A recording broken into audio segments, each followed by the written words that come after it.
Hi hello ನಮಸ್ತೆ, ನಾನು ರಾಜು ಅಷ್ಟೇ. ನೀವು ನೋಡ್ತಿದ್ದೀರಾ centre point Kannada YouTube channel.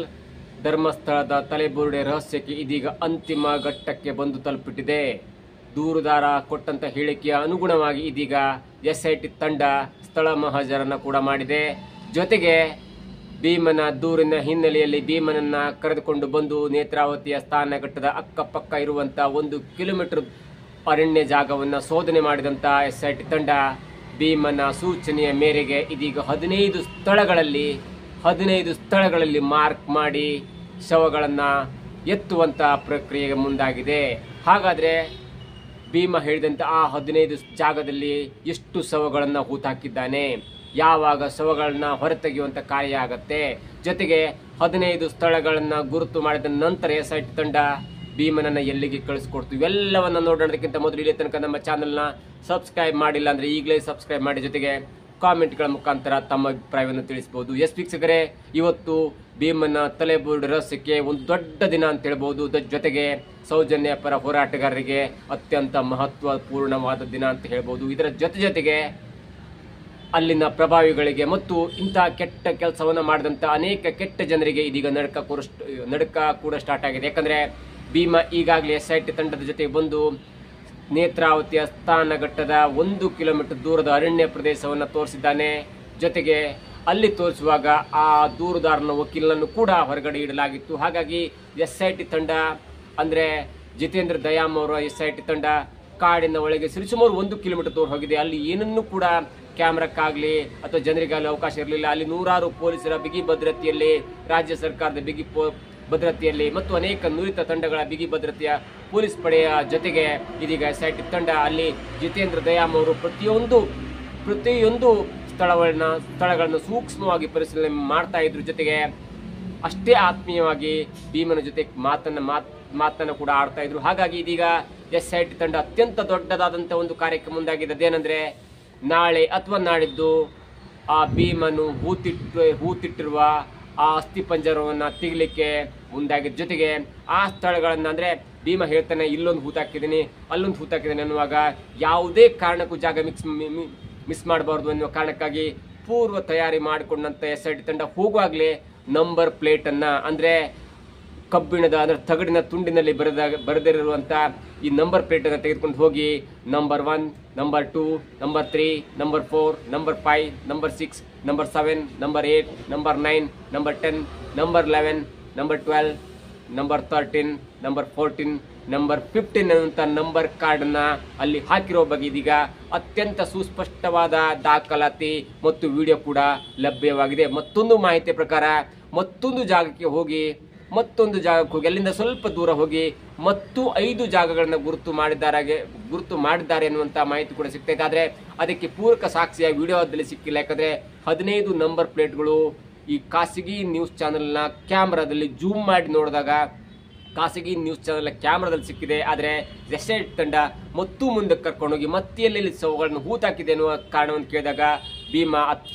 ಅತ್ಯಂತ ಆತ್ಮೀಯವಾಗಿ ಮತ್ತೆ ಮುಂದಕ್ಕೆ ಹೋಗಿ ಅಂದ್ರೆ ಈಗಾಗಲೇ ನೇತ್ರಾವತಿ ಸ್ಥಾನಘಟ್ಟದಿಂದ 1 ಕಿಲೋಮೀಟರ್ ದೂರ ಹೋಗಾಗಿತ್ತು. ಅಲ್ಲಿ ಮಾಧ್ಯಮದವರು ಎಲ್ಲವೂ ನಿರ್ಬಂಧ ಮಾಡಾಗಿತ್ತು. ಆದ್ರೆ ಕ್ಯಾಮ್ರಾ ವೈಡ್ ಲೆನ್ಸ್ ಅಲ್ಲಿ ಜೂಮ್ ಮಾಡಿ ನೋಡಿದಾಗ ಅಲ್ಲಿ 15 ನಂಬರ್ ಪ್ಲೇಟ್ಗಳು ಕ್ಯಾಮ್ರಾಕ್ಕೆ ಸಿಕ್ಕಿವೆ. ಅದರ ನಂತರ ಮತ್ತೆ ಎಲ್ಲೆಲ್ಲಿ ಶವಗಳನ್ನು ಹೂತಾಕಿದೆ ಅಂತ ಕೇಳಿದಾಗ ಎಸ್ಐಟಿ ತಂಡ ಜಿತೇಂದ್ರ ದಯಾಮ್ ಅವರ ನೇತೃತ್ವ ತಂಡ ಕೇಳಿದಾಗ ಮತ್ತೆ ಮುಂದಕ್ಕೆ ಹೋಗ್ತಾನೆ. ಅಲ್ಲಿ ರೈಟ್ ಸೈಡ್ ಮುಂದಕ್ಕೆ ಹೋಗಿ ಮತ್ತೆ 5 ಜಾಗವನ್ನು ತೋರಿಸ್ತಾನೆ. ಎಲ್ಲವೂ ಕೂಡ ಎಸ್ಐಟಿ ತಂಡದ ವಿಚಾರಣೆಯಲ್ಲಿ ಅಂದ್ರೆ IB ಕಚೇರಿಯಲ್ಲಿ ಇರುವಂತ ಎಸ್ಐಟಿ ತಂಡ ಜೊತೆ ಎಲ್ಲವೂ ಮಾತುಕತೆ ಆಗಿರುತ್ತೆ. ಅಲ್ಲಿ ಎಲ್ಲವನ್ನು ಹೇಳಿರ್ತಾನೆ, ನೋಡಿ ನಾನು 20 ಜಾಗಗಳಿಗೆ ಹೆಣಗಳನ್ನು ಹೂತಾಕಿದ್ದೇನೆ ಅನ್ನುವಂತ ಮಾಹಿತಿ ಕೂಡ ಕೊಟ್ಟಿರ್ತಾನೆ. ಹಾಗಾಗಿ 20 ನಂಬರ್ ಪ್ಲೇಟ್ ಅನ್ನು ತೆಗೆದುಕೊಂಡು ಹೋಗಿರುತ್ತೆ. ಜೊತೆಗೆ 15 ನಂಬರ್ ಕಾರ್ಡ್ಗಳನ್ನು ಇಡುವುದು ಕ್ಯಾಮ್ರಾಕ್ಕೆ ಸಹ ಕ್ಯಾಪ್ಚರ್ ಆಗಿದೆ. ಜೊತೆಗೆ 5 ನಂಬರ್ ಕಾರ್ಡ್ ಅನ್ನು ಸ್ವಲ್ಪ ಮುಂದಕ್ಕೆ ಅಂದ್ರೆ ಆ ಕಾರ್ಡ್ನಿಂದ ಡೌನ್ ಆಗಿ ಸ್ವಲ್ಪ ಇಳಿದ ನಂತರ ಅದು ಆ ಗುರುತನ್ನು ಹಚ್ಚಿದ್ದಾರೆ ಎನ್ನುವಂತ ಮಾಹಿತಿ ಕೂಡ ಸಿಗ್ತಿದೆ. ಹಾಗಾಗಿ ಎಸ್ಐಟಿ ತಂಡ ಇವತ್ತು ಬೆಳಿಗ್ಗೆಯಿಂದ ಕಾರ್ಯಾಚರಣೆ ಮಾಡ್ತು. ಆ ಜಾಗವನ್ನು ಯಾರೂ ಊಹಿಸಿರ್ಲಿಲ್ಲ. ಎಲ್ಲರೂ ಅಂದ್ಕೊಂಡಿದ್ರು ನೇತ್ರಾವತಿ ಘಟ್ಟದ ಅಕ್ಕಪಕ್ಕ ಜನ ಓಡಾಟಿರ್ತಾರೆ, ಅಲ್ಲಿ ಹೋಗೋದು ಕಷ್ಟ ಅಥವಾ ಅಲ್ಲಿ ಹೆಣ ಹೂತಿರ್ಲಿಕ್ಕಿಲ್ಲ ಎನ್ನುವಂತ ಗುಮಾನಿ ಕೂಡ ಇತ್ತು. ಆದ್ರೆ ಎಸ್ಐಟಿ ತಂಡದ ಜೊತೆ ಅತ್ಯಂತ ಆತ್ಮೀಯವಾಗಿ ಮಾತನಾಡಿದಂತ ಭೀಮ ಅಂದ್ರೆ ದೂರುದಾರ ಅಥವಾ ಸಾಕ್ಷಿದಾರ, ಅವನನ್ನು ಅನಾಮಿಕ ವ್ಯಕ್ತಿ ಅಂತ ಹೇಳುವುದು ಅಷ್ಟು ಸಮಂಜಸವಲ್ಲ. ಯಾಕಂದ್ರೆ ಇವತ್ತಲ್ಲ ನಾಳೆ ಅವನ ಮುಖವನ್ನು ಎಲ್ಲರೂ ನೋಡಲೇಬೇಕಾಗತ್ವ, ಅವನ ಮುಖವನ್ನು ತೋರಿಸ್ಕೊಳಿಕ್ ಆಗಿಲ್ಲ ಅಂದ್ರೆ ಅವನು ಮತ್ತೆ ಹೊರ ರಾಜ್ಯಕ್ಕೆ ಹೋಗಿ ವಾಸವನ್ನು ಮಾಡಬೇಕಾಗತ್ತೆ. ಹಾಗಾಗಿ ನಾವು ಯಾರೂ ಕೂಡ ಅವನನ್ನು ಅನಾಮಿಕ ಅಂತ ಹೇಳಬಾರ್ದು. ಸದ್ಯದ ಮಟ್ಟಿಗೆ ಅವನ ಸೇಫ್ಟಿಯಿಂದ ಮತ್ತು ಅವರ ಕುಟುಂಬದ ಸೇಫ್ಟಿಯಿಂದ ಮಾತ್ರ ಅವನನ್ನು ಅನಾಮಿಕ ಅಂತ ಹೇಳ್ತಾರೆ ಮತ್ತು ಅವನ ಮುಸುಕುದಾರಿ ಅಂತ ಹೇಳ್ತಾರೆ. ಆದ್ರೆ ಒಂದು ಲೆಕ್ಕದಲ್ಲಿ ಅವನು ಒಬ್ಬ ಸಾಕ್ಷಿದಾರನಾಗಿರ್ತಾನೆ, ಒಂದು ಲೆಕ್ಕದಲ್ಲಿ ಅವನು ದೂರದಾರನಾಗಿರ್ತಾನೆ, ಮತ್ತೊಂದು ಲೆಕ್ಕದಲ್ಲಿ ಅವನು ಕೂಡ ಸಂತ್ರಸ್ತನಾಗಿರ್ತಾನೆ. ಯಾಕಂದ್ರೆ ಅವನಿಗೆ ಕೇಳಿ ಕೇಳಿ ಅವನ ಕಾರ್ಯದ ವಿರುದ್ಧ, ಅವನ ಜನ್ಮ ಸಿದ್ಧ ಹಕ್ಕುಗಳ ವಿರುದ್ಧವಾಗಿ ಪ್ರಭಾವಿಗಳು, ಮೇಲ್ವಿಚಾರಕರು ಅವನನ್ನು ಒತ್ತಡಕ್ಕೆ ಸಿಲುಕಿ ಇಂಥ ಕೆಟ್ಟ ಕಾರ್ಯವನ್ನ ಮಾಡಲಿಕ್ಕೆ ಅವನಿಗೆ ಹೇಳಿರ್ತಾರೆ. ಜೊತೆಗೆ ಅವನ ಜೀವನೋಪಾಯ ಅಥವಾ ಅವನ ಪೌರ ಕಾರ್ಮಿಕ ಕೆಲಸವನ್ನು ಮಾಡ್ತಾ ಇರೋದ್ರಿಂದ ಅವನಿಗೆ ಆ ಕೆಲಸ ಆ ಮಟ್ಟಿಗೆ ಅನಿವಾರ್ಯವಾಗಿರುತ್ತೆ. ಅದನ್ನೇ ಉಪಯೋಗಿಸಿಕೊಂಡು ಮೇಲ್ವಿಚಾರಕರು ಅಥವಾ ಪ್ರಭಾವಿಗಳು ಅವನಿಂದ 100 ಹೆಣಗಳನ್ನ ಹೂಳಿಸುವಂತೆ ಪ್ರಭಾವವನ್ನು ಕೂಡ ಮಾಡಿರ್ತಾರೆ. ಅದಾದ ನಂತರ ಇದೀಗ 2 ಗಂಟೆ ಅಥವಾ 2.5 ಗಂಟೆಗಳ ಕಾಲ ಸ್ಥಳ ಹಾಜರಾಗುತ್ತೆ. ಅಲ್ಲಿ 15 ನಂಬರ್ ಪ್ಲೇಟ್ ಅನ್ನು ಹಾಕಿದ್ದು ನಮ್ಮ ವಿಡಿಯೋಕ್ಕೆ ಅಂದ್ರೆ ಕ್ಯಾಮ್ರಾದಲ್ಲಿ ಚಿತ್ರೀಕರಣವಾಗಿದೆ ಮತ್ತು 5 ನಂಬರ್ ಪ್ಲೇಟ್ ಅನ್ನ ಇಟ್ಟಿರುವುದಾಗಿ ಇದೀಗ ಸುದ್ದಿ ಕೂಡ ಬರ್ತಾ ಇದೆ. ಇದರ ಜೊತೆಗೆ ಇದೀಗ ಮತ್ತೊಂದು ವಿಚಾರಣೆ ಅಂದ್ರೆ ಇದು ಈಗಾಗಲೇ ಆ ಸ್ಥಳ ಮಹಾಜರನ್ನ ಮುಗಿಸ್ಕೊಂಡು ಮತ್ತೆ ಭೀಮನನ್ನ ವಕೀಲರು ಹ್ಯಾಂಡ್ ಓವರ್ ಮಾಡಿರ್ತಾರೆ. ಅಂದ್ರೆ ವಕೀಲರಿಗೆ ಯಾಕೆ ಹ್ಯಾಂಡ್ ಓವರ್ ಮಾಡ್ತಾ ಇದ್ದಾರೆ ಅಂದ್ರೆ ಅಲ್ಲೂ ಕೂಡ ಒಂದು ಒಪ್ಪಂದ ಆಗಿರುತ್ತೆ, ಅಲ್ಲೂ ಕೂಡ ಒಂದು ಬಾಂಡ್ ಎಕ್ಸ್ಚೇಂಜ್ ಆಗಿರುತ್ತೆ, ಅಲ್ಲೂ ಕೂಡ ಕೋರ್ಟ್ನಲ್ಲಿ ಪರ್ಮಿಷನ್ ತೆಗೆದುಕೊಂಡು ಇಂಥ ವಕೀಲರ ಜೊತೆ ಇಡಬಹುದು ಎನ್ನುವಂತ ವಕೀಲರ ಜಾಮೀನಿನ ಮೂಲಕ ವಕೀಲರಿಗೆ ಹ್ಯಾಂಡ್ ಓವರ್ ಮಾಡಿರ್ತಾರೆ ಮತ್ತು ಅವರನ್ನ ವಕೀಲರು ಗೌಪ್ಯ ಸ್ಥಳಕ್ಕೆ ಕರ್ಕೊಂಡು ಹೋಗ್ತಾರೆ. ಯಾಕಂದ್ರೆ 2 ಗಂಟೆ 3 ಗಂಟೆಗಳ ಕಾಲ ಕಂಪ್ಲೀಟ್ ಆಗಿ ಸ್ಥಳ ಹಾಜರಾಗಿತ್ತು. ಅಲ್ಲಿ ಯಾರನ್ನು ಅಂದ್ರೆ ನೀವು ಬೆಳಗ್ಗಿಂದ ನೋಡ್ತಾ ಇದ್ರೆ 3-4 ಭದ್ರತಾ ಪಡೆಯ ವಾಹನಗಳು, 4-5 ಜೀಪ್ಗಳು, ಜೊತೆಗೆ 100 ಮಾಧ್ಯಮಗಳು ಅಲ್ಲಿ ನೆರೆದಿದ್ವು. ಅದರಲ್ಲಿ ಅಂತಾರಾಷ್ಟ್ರೀಯ ಮಾಧ್ಯಮ ಆಗಿರ್ಬೋದು, ಅಂದ್ರೆ ಅಲ್ ಜಜೀರಾದ ಒಂದು ಕ್ಯಾಮ್ರಾ ಬಂದಿ ಅಂತ ಹೇಳ್ತಿದ್ದಾರೆ, ಮೊಲಿಟಿಕ್ಸ್ ಇತ್ತು, ಆಸ್ತಕ್ ಇತ್ತು, BBC ಇತ್ತು, ಜೊತೆಗೆ ನಮ್ಮ ರಾಜ್ಯದ 100 ಮಾಧ್ಯಮಗಳು, ಜೊತೆಗೆ ಯೂಟ್ಯೂಬರ್ಸ್ ಅಂದ್ರೆ ಈ ಹೋರಾಟಕ್ಕೆ ಪ್ರಮುಖ ಪಾತ್ರವಾದಂತ ಮತ್ತು ಪ್ರಮುಖ ಪಾತ್ರವನ್ನು ವಹಿಸಿದಂತ ಯೂಟ್ಯೂಬರ್ಸ್ ಇದ್ದಾರೆ ಸೋಷಿಯಲ್ ಮೀಡಿಯಾದಲ್ಲಿ. ಅವರೆಲ್ಲರೂ ಕೂಡ ಧರ್ಮಸ್ಥಳದ ಅಂದ್ರೆ ಬೆಳ್ತಂಗಡಿ ತಾಲೂಕಿನ ಧರ್ಮಸ್ಥಳ ಊರಿನ ಈ ನೇತ್ರಾವತಿಯ ಸ್ಥಾನಘಟ್ಟದ ಅಕ್ಕಪಕ್ಕ ನೆರೆದಿದ್ದು. ಆದ್ರೆ ಪೊಲೀಸರು ಯಾವುದೇ ಕಾರಣಕ್ಕೂ ಕೂಡ ಅಲ್ಲಿ ಅವರನ್ನು ಅಲೋ ಮಾಡಲಿಲ್ಲ. ಎಲ್ಲರನ್ನೂ ಕೂಡ ನೇತ್ರಾವತಿಯ ಸ್ಥಾನಘಟ್ಟ ಗೇಟ್ ಇದೆಯಲ್ಲ ಅಲ್ಲೇ ನಿಲ್ಲಿಸಿದ್ರು ಮತ್ತು ಯಾವುದೇ ಕಾರಣಕ್ಕೂ ಅಲ್ಲಿ ಡ್ರೈವ್ ಮಾಡಬಾರ್ದು ಅನ್ನುವಂತ ಒಂದು ಸೂಚನೆಯನ್ನು ಕೊಟ್ಟಿದ್ರು. ಆದ್ರೆ ಮಾಧ್ಯಮಗಳು ಸ್ಟ್ರಾಂಗ್ ಆಗಿದ್ದ ಕಾರಣ, ಮಾಧ್ಯಮಗಳ ಕ್ಯಾಮೆರಾಗಳು ಅತ್ಯಂತ ಉನ್ನತ ಮಟ್ಟದಲ್ಲಿರುವ ಕಾರಣ, ಅಲ್ಲಿ 3-4 ಕಿಲೋಮೀಟರ್ ಅಲ್ಲ 16 ಕಿಲೋಮೀಟರ್ ಜೂಮ್ ಮಾಡುವಂತ ಒಂದು ಉಪಕರಣಗಳನ್ನು ಹೊಂದಿರುವ ಕಾರಣ ಕೆಲವೊಂದು ಮಾಧ್ಯಮದಲ್ಲಿ ಅಲ್ಲಿ ನಂಬರ್ ಪ್ಲೇಟ್ ಹಾಕುವಂತ ಒಂದು ವಿಡಿಯೋ ಚಿತ್ರೀಕರಣ ಅಂದ್ರೆ ವಿಡಿಯೋ ಕೂಡ ಸಿಕ್ಕಿದೆ. ಹಾಗಾಗಿ ಇದೀಗ ಭೀಮನ ತಲೆಬುರುಡೆ ರಹಸ್ಯಕ್ಕೆ ಅತ್ಯಂತ ದೊಡ್ಡದಾದಂತ ಒಂದು ಮಹತ್ತರ ತಿರುವು ಕೂಡ ಸಿಕ್ಕಿದೆ. ಭೀಮ ಹೇಳಿದಂತೆ ಎಲ್ಲವೂ ಕೂಡ ಸತ್ಯವಾಗುವಂತ ಸಂಭವ ಇದೀಗ ಸಿಗ್ತದೆ. ಯಾಕಂದ್ರೆ ಭೀಮ ಹೇಳ್ತಾ ಇದ್ದ, ನಾನು 100 ಶವಗಳನ್ನ ಹೂತ್ ಹಾಕಿದ್ದೇನೆ ಅನ್ನುವಂತ ವಿಷಯ ಮಾಧ್ಯಮಕ್ಕೆ ಲೀಕ್ ಆದವರು ಕೂಡ ಯಾರು ಒಂದೇ ಜಾಗದಲ್ಲಿ 100 ಹೆಣಗಳನ್ನ ಹೂತಾಕಿರ್ತಾರೆ ಅನ್ನುವಂತ ಸಂಶಯ ಕೂಡ ವ್ಯಕ್ತವಾಗಿತ್ತು. ಅದಾದ ನಂತರ ಒಂದು ಎಕ್ಸ್ಪರ್ಟ್ ಮಾಹಿತಿ ಪ್ರಕಾರ ಗೊತ್ತಾಯ್ತು, ಅಲ್ಲಿ 450ಕ್ಕೂ ಹೆಚ್ಚು ಹೆಣಗಳನ್ನ ಹೂತಾಕಿದ್ದೇನೆ ಅನ್ನುವಂತ ಮಾಹಿತಿ ಕೂಡ ಸಿಗ್ತಾ ಇತ್ತು. ಜೊತೆಗೆ ಅದಕ್ಕೆ ಉತ್ತರವಾಗಿ ಭೀಮ ತನ್ನ ಒಂದು ಸ್ಥಳ ಮಜರ್ನಲ್ಲಿ ಎಲ್ಲವೂ ಕೂಡ ಅದೇ ಜಾಗದಲ್ಲಿ ಹೂತಾಕಿದ್ದೇನೆ ಎನ್ನುವಂತ ಒಂದು ಮಾಹಿತಿಯನ್ನು ಕೊಟ್ಟಿದ್ದಾರೆ.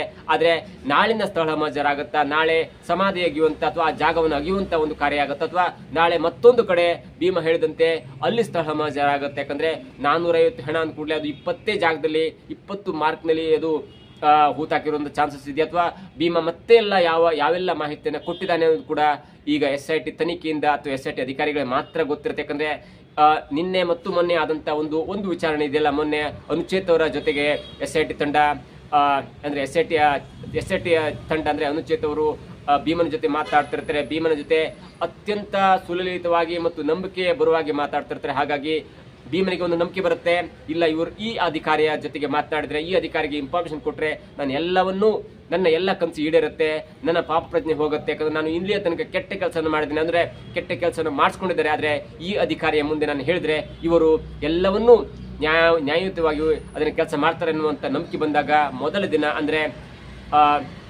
ಶನಿವಾರ ದಿನ ಎಲ್ಲವನ್ನು ಹೇಳ್ತಾನೆ.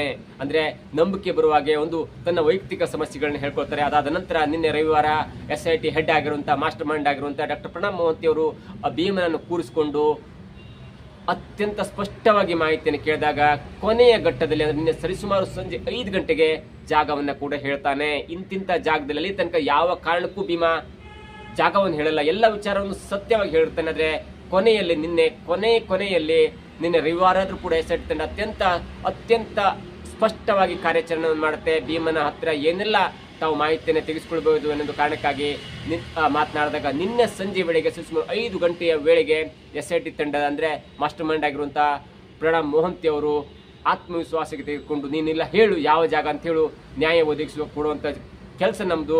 ನೀನು ಯಾವ್ಯಾವ ಜಾಗದಲ್ಲಿ ಕರ್ಕೊಂಡು ಹೋಗ್ತೀಯಲ್ಲ 100 ಅಲ್ಲ 200 ಜಾಗ ಕರ್ಕೊಂಡು ಹೋಗು, ನಾವೆಲ್ಲವನ್ನು ಜಾಗವನ್ನು ಚೆಕ್ ಮಾಡ್ತೇನೆ ಅನ್ನುವಂಥ ಒಂದು ಆತ್ಮವಿಶ್ವಾಸದ ಮಾತನ್ನು ಹೇಳಿದಾಗ ನಾವು ನಿನಗೇನೋ ತೊಂದರೆ ಕೊಡಲ್ಲ, ನೀ ಎಷ್ಟು ಜಾಗವನ್ನು ಕರ್ಕೊಂಡು ಹೋಗು, ನಿನಗೇನು ಮರ್ತಿದ್ರು ಹೇಳು, ನಾವು ಅದನ್ನು ನಿಂತ್ಕೋತೇವೆ, ಮತ್ತೆ ಅಲ್ಲಿ ನಿಂತ್ಕೊಂಡು ನೀನು ಜಾಗವನ್ನು ತೋರಿಸು, ನೀನು ಮರ್ತಿರ್ಬೋದು ಆದರೂ ನಿನ್ಗೆ ತೊಂದರೆ ಕೊಡಲ್ಲ, ಯಾಕಂದ್ರೆ ನಿನಗೆ ಟೈಮ್ ಕೊಡ್ತೇವೆ ಅನ್ನುವಂಥ ಒಂದು ಆತ್ಮವಿಶ್ವಾಸದ ಮಾತನ್ನು ಹೇಳಿದಾಗ ಭೀಮನಿಗೆ ಅತ್ಯಂತ ನಂಬಿಕೆ ಬರುತ್ತೆ. ಹಾಗಾಗಿ ಅವನು ಹೇಳ್ತಾನೆ, ಇಲ್ಲಿ ತನಕ ನಾನು ಎಲ್ಲೂ ಜಾಗ ತೋರಿಸಿಲ್ಲ, ಯಾರಿಗೂ ಜಾಗ ತೋರಿಸಲಿಲ್ಲ, ಆದರೆ ನಂಬಿಕೆಗೆ ಕಾರಣರಾದಂಥ ನಿಮ್ಮಂಥ ಅಧಿಕಾರಿ ಜೊತೆಗೆ ನಾನು ನಂಬಿಕೆಯ ಅರ್ಹರಾದ ನಿಮ್ಮಂಥ ಅಧಿಕಾರಿಯ ಜೊತೆಗೆ ನಾನು ಆ ಜಾಗವನ್ನು ಹಂಚ್ಕೋತೇನೆ ಅನ್ನೋ ಕಾರಣಕ್ಕಾಗಿ ಸುಸ್ಪಷ್ಟವಾಗಿ ಹೇಳ್ತಾನೆ.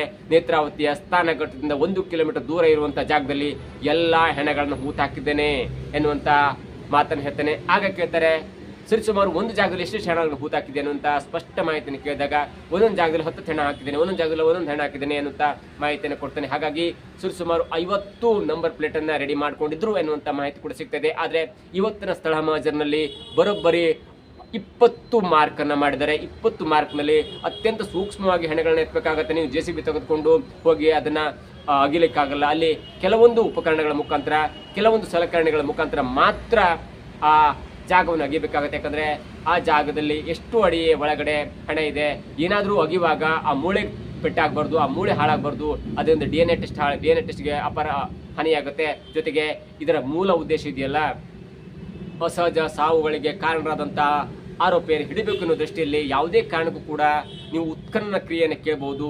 ಯಾವುದಾದ್ರೂ ಒಂದು ಮೂರ್ತಿ ಸಿಗುತ್ತೆ ಅಥವಾ ಮೂರ್ತಿ ಒಂದು ಸಿಕ್ಕಾಗ ಮತ್ತೆ ಅಲ್ಲಿ ಸಿಗ್ಬೋದು ಅನ್ನೋ ಕಾರಣಕ್ಕಾಗಿ ಅತ್ಯಂತ ಸೂಕ್ಷ್ಮವಾಗಿ, ಅಂದ್ರೆ ಆ ಸೂಜಿಯಲ್ಲಿ ಮಣ್ಣು ತೆಗಿತಾರಲ್ಲ ಆ ರೀತಿಯಲ್ಲಿ ಸೂಕ್ಷ್ಮವಾಗಿ ಮಣ್ಣನ್ನು ತೆಗೆಯುವಂಥ ಕೆಲಸ ಆಗುತ್ತೆ.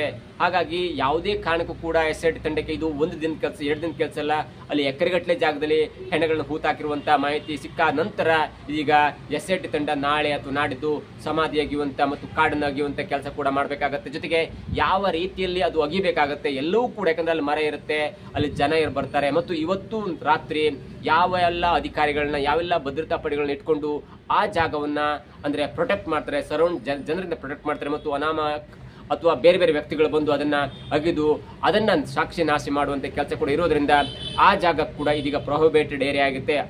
ಆ ಜಾಗ ಕೂಡ ಇದೀಗ ನಿಷೇಧಿತ ಏರಿಯಾ ಅಂತ SIT ತಂಡ ಇದೀಗ ಈಗಾಗಲೇ ಘೋಷಣೆಯನ್ನು ಮಾಡಿದೆ. ಹಾಗಾಗಿ ಇವತ್ತು 2-2.5 ಗಂಟೆಗಳ ಕಾಲ ಕಾಡಿನಲ್ಲಿ ಸುತ್ತಾಡಿಸಿ, ನೇತ್ರಾವತಿಯ ಸ್ಥಾನಘಟ್ಟದ ಅಕ್ಕಪಕ್ಕ ಎಲ್ಲವನ್ನೂ ಸುತ್ತಾಡಿಸಿ ಇದೀಗ ಒಂದು ಹಂತಕ್ಕೆ ಸ್ಥಳ ಮಹಾಜರಾಗಿದೆ ಮತ್ತು ಅವರನ್ನ ಸೂಕ್ಷ್ಮವಾದಂತ ಮತ್ತು ಒಂದು ಗೌಪ್ಯ ಸ್ಥಳಕ್ಕೆ ಕೂಡ ಭೀಮನನ್ನ SIT ಅಧಿಕಾರಿಗಳು ವಕೀಲರ ಮೂಲಕ ವಕೀಲರ ಜೊತೆ ಕಳಿಸ್ಕೊಟ್ಟಿದ್ದಾರೆ. ನಾಳೆ ಯಾವೆಲ್ಲ ಡೆವಲಪ್ಮೆಂಟ್ ಆಗುತ್ತೆ ಅನ್ನೋದು ಕೂಡ ಕಾದು ನೋಡಬೇಕಾಗಿದೆ. ಒಂದೊಂದು ಸತ್ಯ, ಇಲ್ಲೇ ತನಕ ಎಲ್ಲ ಊಹಾಪೋಹವಾಗಿದ್ದು ಅವನೇನು ಹುಚ್ಚ ಮಾತಾಡ್ತಾನೆ, ಅವನೇನು ಯಾವುದೋ ತಲೆಬಡಿ ಎತ್ಕೊಂಡ್ಬಂದು ಮಾತಾಡಿದ್ದಾನೆ ಅನ್ನುವಂತ ಮಾತುಗಳು ಕೇಳಿ ಬರ್ತಿದ್ವು. ಆದ್ರೆ ಅವನು ಮಾತಾಡಿದಂತಕ್ಕೆ ಪ್ರತಿಯೊಂದಕ್ಕೂ ಸಾಕ್ಷಿ ಎನ್ನುವ ಕಾರಣಕ್ಕಾಗಿ ಇದೀಗ ಸ್ಪಷ್ಟವಾಗಿ 20 ಜಾಗದಲ್ಲಿ ಮಾರ್ಕ್ ಮಾಡಿದ್ದಾರೆ. ಆ 20 ಜಾಗದಲ್ಲಿ ಕೇವಲ ಕನಿಷ್ಠ 1-2 ಹೆಣಗಳನ್ನು ಸಿಕ್ಕರೂ ಕೂಡ ಅದು ಅತ್ಯಂತ ದೊಡ್ಡ ಸಾಕ್ಷಿಯಾಗಿ ಮಾರ್ಪಡುತ್ತೆ ಮತ್ತು ಭೀಮನ ಪರ ಹೋರಾಟಗಾರರಿಗೆ ಅತ್ಯಂತ ದೊಡ್ಡ ಗೆಲುವು ಕೂಡ ಆಗುತ್ತೆ.